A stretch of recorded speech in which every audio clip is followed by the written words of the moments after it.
আজকে আমরা দুটো জিনিস ক্লিয়ার করব, কোয়ান্টাম কি আর ফোটন কি। তাহলে চলো আজকে আমরা শুরু করছি।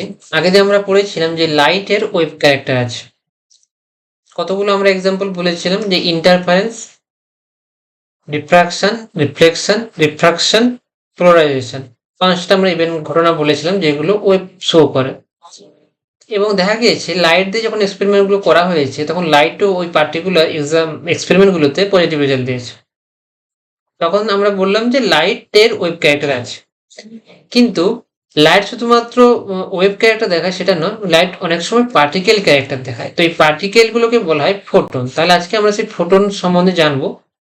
এবং আধুনিক কোয়ান্টাম তত্ত্ব থেকে বলা হচ্ছে যে লাইটের দুটো নেচার আছে, have dual nature, both wave and particle. তা লাইট ওয়েভ এবং পার্টিকেল দুটো ক্যারেক্টারই শো করতে পারে। সেই জিনিসটা এবারে আমরা ধীরে ধীরে এগোবো। প্লাঙ্কের কোয়ান্টাম থিওরি এবং ফটো ইলেকট্রিক এফেক্ট, এই দুটো যে জায়গাতে আমরা ভালো করে বোঝাবো যে লাইট কেন পার্টিকেল হিসেবে লাইটকে কনসিডার করা বা ভাবা উচিত, সেইগুলো হচ্ছে আজকে আমরা ডিসকাস করব।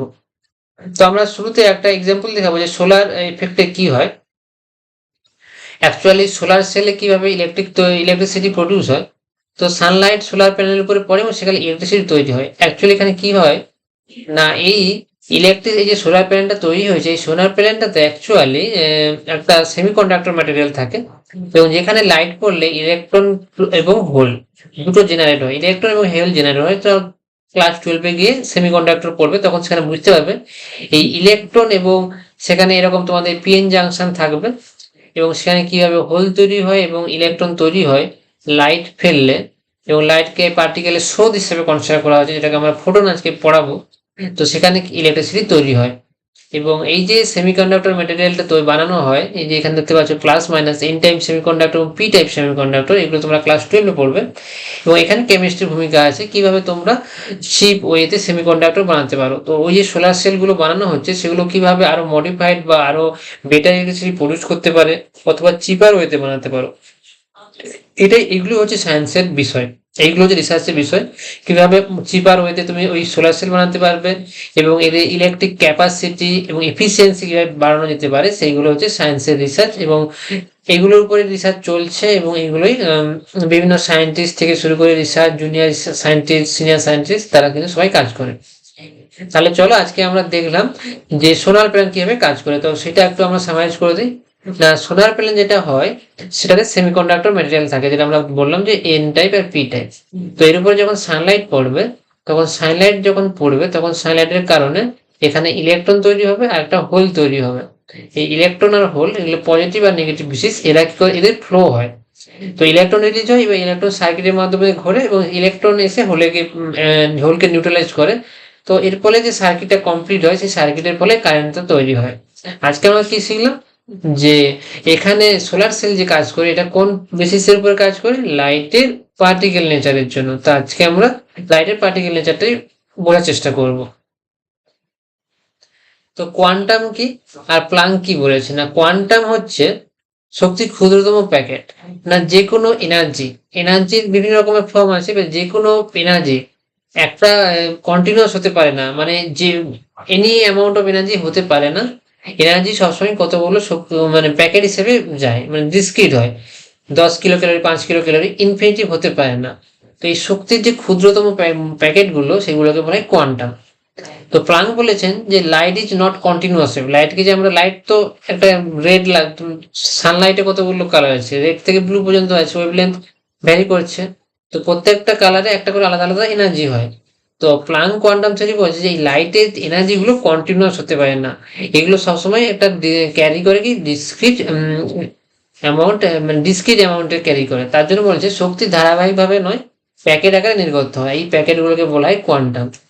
তো এটা কি শিখলাম তাহলে, না এনার্জি, যে কোনো এনার্জি কন্টিনিউয়াস ভাবে ফ্লো হয় না, কত মানে একটা নির্দিষ্ট অ্যামাউন্টে ফ্লো হয়। আর সেই নির্দিষ্ট অ্যামাউন্ট গুলো ওই ছোট ছোট প্যাকেট দিয়ে তৈরি হয়, মানে 5টা প্যাকেট মিলে 5 কিলো ক্যালোরি হতে পারে, তাহলে প্রত্যেকটা প্যাকেটের এনার্জি 1 কিলো ক্যালোরি হতে পারে। তো এইভাবে এই ছোট ছোট প্যাকেট গুলোকে কোয়ান্টাম বলা হয়।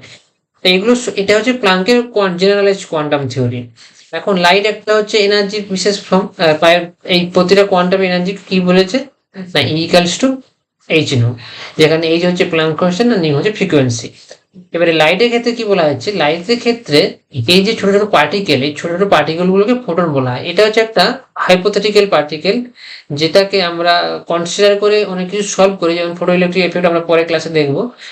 তো কিন্তু এর কোনো বাস্তব অস্তিত্ব নেই এখনো পর্যন্ত, সেভাবে অস্তিত্ব প্রমাণ করা যায়নি। রেস মাস এদের জিরো হয়, চার্জও জিরো হয়, কিন্তু আমরা কনসিডার কি করি কি লাইট হচ্ছে একটা পার্টিকেলের সোর্স, সেই ছোট ছোট যে পার্টিকেল গুলো সেগুলোকে আমরা ফোটন বলি, এবং প্রত্যেকটা ফোটনের এনার্জি হচ্ছে ইকুয়ালস টু এইচ নিউ। তো লাইটের ক্ষেত্রে এই কোয়ান্টাগুলো যেগুলো ক্ষুদ্র প্যাকেটগুলো, সেগুলোকে একটা বিশেষ নাম দেওয়া হচ্ছে ফোটন। তাহলে আজকে আমরা ফোটন কি জিনিস শিখলাম, যে লাইট হচ্ছে কন্টিনিউয়াস এনার্জি ক্যারি করে না, কতগুলো ছোট ছোট প্যাকেটের মাধ্যমে এনার্জি ক্যারি করে, এবং সেগুলো ডিসক্রিট অ্যামাউন্টের, কন্টিনিউয়াস নয়। এবং এই ছোট ছোট পার্টিকেল গুলোকে বলা হয় ফোটন, এবং যাদের এনার্জি হয় এই জিনিসের সঙ্গে সমান। তো আজকে আমরা আরেকবার সামারাইজ করছি ক্লাসটা, তো ভালো করে বোঝার চেষ্টা করো। আজকে আমরা যেটা বললাম যে আগের দিন আমরা পড়েছি লাইট, লাইট ইন্টারফারেন্স দেখায়, রিফ্লেকশন দেখায়, পোলারাইজেশন দেখায়। তো সেখান থেকে আমরা বলেছিলাম যে ওয়েভের ক্যারেক্টার শো করছে, তাই লাইটের ওয়েভ নেচার আছে।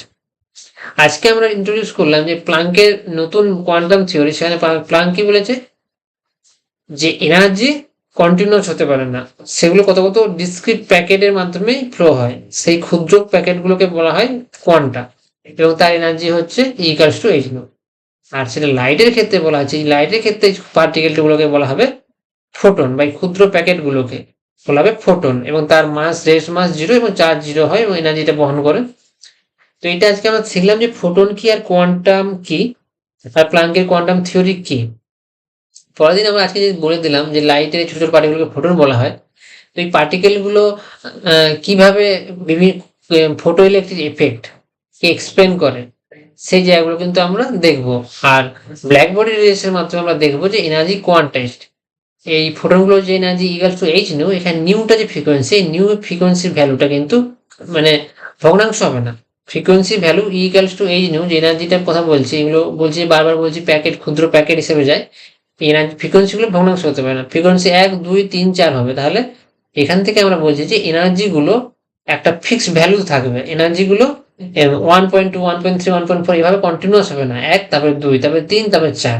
তো এইটাকে বলা হচ্ছে কোয়ান্টাইজেশন অফ এনার্জি। তো আমরা পরের দিন বুঝবো ব্ল্যাক বডি রেডিয়েশন থেকে যে এনার্জি কিভাবে কোয়ান্টাইজড। আর আমরা আজকে যেটা বললাম যে লাইটেরও পার্টিকেল নেচার হয়, এবং সেই পার্টিকেলগুলোকে ফোটন বলা হয়। তাহলে আমরা পরের দিন শুরু করবো ব্ল্যাক বডি রেডিয়েশন।